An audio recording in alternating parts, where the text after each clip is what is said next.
नमस्कार दोस्तों, इन्फ्राटॉक्स के नए एपिसोड में आपका स्वागत है। तो चलिए शुरू करते हैं। पहली खबर की शुरुआत करते हैं दिल्ली मेरठ आरआईटीएस से, जहां पर दिल्ली डेवलपमेंट अथॉरिटी के द्वारा इन्फ्लुएंट जोन प्लान अप्रूव कर दिया गया है जंगपुरा सराय काले स्टैच के ऊपर। और अब इसी के अकॉर्डिंग स्टैच के अगल बगल ट्रांजिट ओरिएंटेड डेवलपमेंट हमें होता हुआ देखने को मिलेगा। दोस्तों बेसिकली इस प्लान के अंतर्गत लैंड यूज और डेवलपमेंट रेगुलेशन आउटलाइन किए गए हैं, जहां पर एक क्लियरली बताया गया है कि आरआईटीएस लैंड के अलोंग और अगल बगल के एरियाज में कौन सा डेवलपमेंट का काम करना है और कैसे उसको किया जाएगा। एनसीटीसी के द्वारा प्लान प्रिपेयर किया गया था और अब डीडीए ने उनकी अप्रूवल इसे दे दी है। अगली दो अपडेट उड़ीसा से है, जहां पर उड़ीसा सरकार स्टेट के अंदर एक core regional plant resource centre setup करने जा रही है और इसके लिए क्योंझा डिस्ट्रिक्ट के अंदर सनाघागरा टाउन को उनके द्वारा चुना गया है। दोस्तों ये रीजनल प्लांट रिसोर्स सेंटर एक टाइप का रिसर्च इंस्टीट्यूट होगा, जहां पर प्लांट बायोडाइवर्सिटी के कंजर्वेशन के ऊपर फोकस किया जाता है। फिलहाल इस टाइप का एक सेंटर भुवनेश्वर के अंदर ऑपरेशनल है, ऑलमोस्ट 135 एकड़ के एरिया में बना हुआ है। और क्योंकि उसके थ्रू काफी पॉजिटिव रिजल्ट देखने को मिले थे, तो इसी के चलते इस टाइप का दूसरा सेंटर उड़ीसा में सेटअप किया जा रहा है, जहां पर bamboo, wild fruits, medicinal plants और फ्लावर मार्केट को लेकर थीमेटिक गार्डन्स तैयार किए जाएंगे। 2027 के आसपास आपको ये दूसरा सेंटर भी बनता हुआ दिखाई देगा। अगली दो अपडेट बेंगलोर से है, जहां पर दोस्तों बेंगलुरु के अंदर बस प्रायोरिटी लेन्स की दोबारा से वापसी होने जा रही है, क्योंकि ग्रेटर बेंगलुरु अथॉरिटी के द्वारा 20 माइल पर के अंतर्गत इसको दोबारा से इंट्रोड्यूस करने की कवायद स्टार्ट कर दी गई है। दोस्तों बेंगलुरु के अंदर 2019 के आसपास बस प्रायोरिटी लेन्स चलाई गई थी, जिनको लोगों की तरफ से काफी अच्छा रिस्पॉन्स मिला था। उसको चलाने का मेन कारण ये था कि एटलीस्ट वो लोग जो पब्लिक ट्रांसपोर्टेशन का इस्तेमाल करते हैं, उन्हें कम से कम ट्रैफिक में ना फंसना पड़े, और लोगों ने उसको काफी अप्रिशिएट भी किया था। पर फिर उसके बाद मेट्रो कंस्ट्रक्शन और पेंडेमिक के चलते सिस्टम को रोकना पड़ा, पर क्योंकि ये काफी सक्सेसफुल था, तो अब दोबारा से इसको रीइंट्रोड्यूस करने की बात की जा रही है। 400 करोड़ रुपए का प्लान यहाँ पर तैयार किया गया है, जहाँ पर बस लेन्स के साथ साथ मिक्स ट्रैफिक लेन्स, पेडिस्ट्रियन और साइकिलिंग फैसिलिटीज बनाई जाएंगी, और हाई चांसेस है कि अगले साल के अंदर अंदर चीजें इंट्रोड्यूस हो जाएंगी।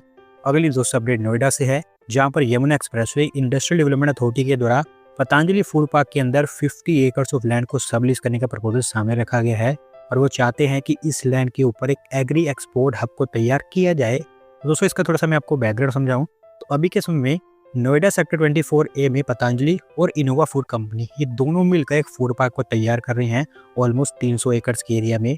यमुना एक्सप्रेस अथॉरिटी चाहती है कि इसमें से ऑलमोस्ट 50 एकड़ ऑफ लैंड सबलीज कर दी जाए, ताकि यहाँ पर एक एक्सपोर्ट हब को सेटअप किया जा सके, स्पेशली एग्रीकल्चर के एरिया में। टेस्टिंग, ग्रेडिंग और पैकेजिंग रिलेटेड फैसिलिटीज यहाँ पर बनकर तैयार होंगी फूड प्रोसेसिंग इंडस्ट्री में। पतंजलि के साथ यहाँ पर डिस्कशन हो चुकी हैं, अगले कुछ ही दिनों के अंदर अंदर यहाँ पर फाइनल डिसीजन लिया जाएगा। अगली दोस्तों अपडेट हमारे स्मार्टफोन एक्सपोर्ट्स को लेकर है, जहाँ पर दोस्तों हमारे स्मार्टफोन एक्सपोर्ट्स लगातार अभी ग्रो ही करते जा रहे हैं, और इस फाइनेंशियल ईयर के पहले हाफ के अंदर अंदर ये $13.5 बिलियन पर पहुंच चुके हैं, जहाँ पर ईयरली बेसिस पर हमें 60% का ग्रोथ देखने को मिला है। दोस्तों वैसे तो हमारे स्मार्टफोन एक्सपोर्ट्स को लेकर टाइम टू टाइम नया डेटा आता रहता है, लेकिन ये डेटा काफ़ी ज़्यादा इंटरेस्टिंग है, क्योंकि हर साल ये देखा जाता है कि अगस्त और सितंबर के आसपास स्मार्टफोन एक्सपोर्ट्स हमेशा कमी होते हैं। प्रोडक्शन एडजस्टमेंट्स और सीजनल शिपमेंट साइकिल्स इसका कारण होता है, लेकिन इस साल सितंबर महीने में भी हमारे स्मार्टफोन एक्सपोर्ट्स 95% ईयरली बेसिस पर ग्रो होते हुए दिखाई दिए हैं। $1.8 बिलियन के रिकॉर्ड किए गए हैं। बाकी अप्रैल से सितंबर तक 60% के आसपास हमें ग्रोथ देखने को मिला है। $8.5 बिलियन से बढ़कर $13.5 बिलियन पर पहुंच चुके हैं ईयरली बेसिस पर। यूएस अभी भी हमारा सबसे बड़ा मार्केट है, ऑलमोस्ट 70% स्मार्टफोन्स यूएस को एक्सपोर्ट किए गए हैं। इसके अलावा यूएई, ऑस्ट्रिया, नीदरलैंड्स और यूके भी हमारे अच्छे खासे एक्सपोर्ट मार्केट रहे हैं।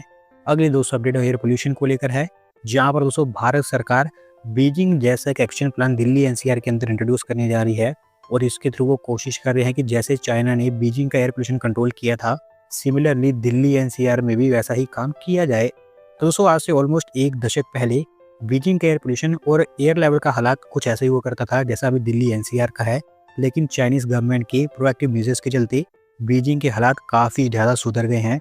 इस फोटो से आपको साफ साफ पता चल जाएगा कि एयर पोल्यूशन को लेकर चाइना ने बीजिंग के अंदर क्या क्या काम किए हैं, और जितने भी सर्वे सभी दिल्ली एनसीआर में हुए हैं उसमें पाया गया है कि दिल्ली के पोल्यूशन के अंदर रोड व्हीकल्स के एमिशन का कंट्रीब्यूशन 18 से 23% के आसपास है, जबकि रोड डस्ट का कंट्रीब्यूशन 15 से 34% के आसपास है।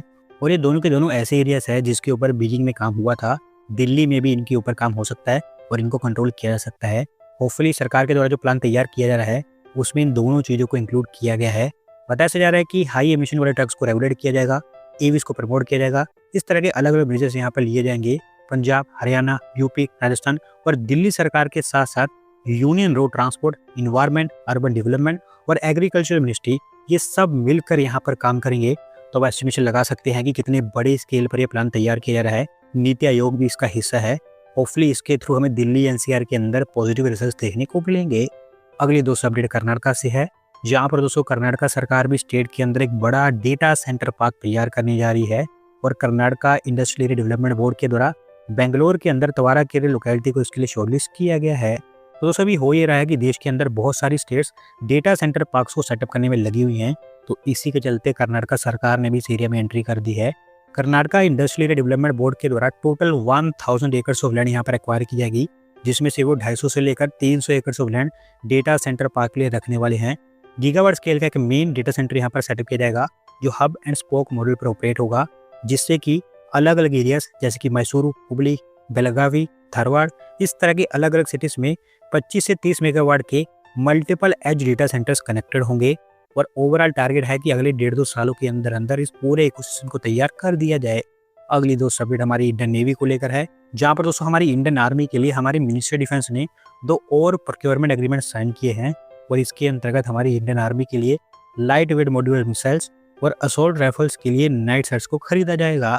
तो दोस्तों जो मॉड्यूलर मिसाइल्स हैं वो तो UK based company Thales corporation से खरीदे जाएंगे और उनके साथ में एग्रीमेंट साइन हो चुका है। इंडियन आर्मी का कहना है कि सभी तरह के एरियल थ्रेट्स, जिसमें एयरक्राफ्ट, हेलीकॉप्टर्स, यूएवी, इन सब के खिलाफ सभी वेदर कंडीशन में ये काफ़ी ज़्यादा इफेक्टिव रहा है। तो इसी के चलते वो इसको बॉर्डर एरियाज में डिप्लॉय करने वाले हैं। दूसरा कॉन्ट्रैक्ट एमकेओ लिमिटेड के कंसोर्टियम के साथ में साइन किया गया है, जहां पर नाइट साइट्स खरीदे जाएंगे। कुल मिलाकर 659.47 करोड़ रुपये यहाँ पर खर्च किए जाएंगे और अगले 2-4 सालों के अंदर अंदर सभी सिस्टम्स की डिलीवरी हो जाएगी। अगली दोस्तों अपडेट हमारी रेलवेज की तरफ से है, जहां पर दोस्तों काइनेट रेलवे सॉल्यूशंस के द्वारा वंदे भारत स्लीपर की पहली लुक अनवेल कर दी गई है और ये आप कह सकते हैं कि देश के अंदर वंदे भारत स्लीपर का एक दूसरा वर्जन होगा। तो दोस्तों अभी तक आपने देश के अंदर जो वंदे भारत स्लीपर ट्रेन देखी है वो बीईएमएल और आईसीएफ इनके द्वारा मिलकर मैन्युफैक्चर की गई है और उसी तरह की बहुत सारी ट्रेन आपको भी देखने को मिलेंगी। लेकिन रेलवेज के द्वारा एक कॉन्ट्रैक्ट काइनेट रेलवे सॉल्यूशंस को भी दिया गया है, जहां पर इंडियन और रशियन कंपनीज मिलकर काम कर रही हैं और क्योंकि इनको ये छूट दी गई थी कि ये अपने डिज़ाइन तैयार कर सकते हैं, तो उसी के बेसिस पर अब इनके द्वारा जो इनका वंदे भारत स्लीपर का वर्जन होगा वो इन्होंने अनवेल कर दिया है भारत मंडपम के अंदर इंटरनेशनल रेलवे इक्विपमेंट एग्जीबिशन में। Crash buffers, deformation tubes, fire barrier hold, इस तरह के अलग अलग सेफ्टी फीचर्स यहाँ पर लगाए जाएंगे और उन सबसे ट्रेन को इक्विप किया जाएगा। मोस्ट प्रोबेबली उनका कहना है कि अगले साल के अंदर अंदर पहला प्रोटोटाइप भी वो अनवेल कर देंगे। आज की दोस्तों आखिरी अपडेट मुंबई से है, जहां पर दोस्तों एमएमआरडीए के द्वारा मुंबई मेट्रो लाइन 2B का ब्यूटिफिकेशन स्क्रैप कर दिया गया है और अब इस प्रोजेक्ट के ऊपर काम नहीं किया जाएगा। दोस्तों इसका थोड़ा सा मैं आपको बैकग्राउंड समझाऊं तो एमएमआरडीए चाहती थी कि मेट्रो लाइन 2B पर बांद्रा से जुहू तक के पार्ट को बॉलीवुड थीम पर ब्यूटीफाई किया जाए, जहां पर इंडियन सिनेमा की ऑलमोस्ट 110 साल की हिस्ट्री को शोकेस किया जाएगा एक हेरिटेज कॉरिडोर यहाँ पर बनाकर। दोस्तों जब प्लान प्रिपेयर किया गया तो उस समय सामने निकल कर आया कि इस चीज़ को करने के लिए ऑलमोस्ट 300 करोड़ रुपये का खर्च आएगा, जो काफ़ी बड़ा एक्सपेंडिचर होता है ऐसे प्रोजेक्ट के लिए। इसी को देखते हुए लोगों के द्वारा यहाँ पर प्रोटेस्ट भी किए गए कि वो चाहते थे कि इस पैसे का इस्तेमाल किसी और बेहतर पर्पज़ के लिए या किसी और बेहतर प्रोजेक्ट के लिए किया जाए, जो कहीं ना कहीं सही भी है क्योंकि 300 करोड़ रुपये से काफ़ी बड़ी अमाउंट होती है।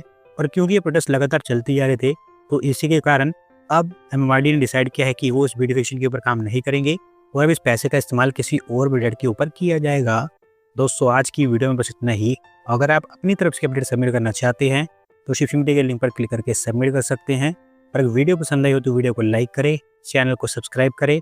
धन्यवाद वीडियो को देखने के लिए।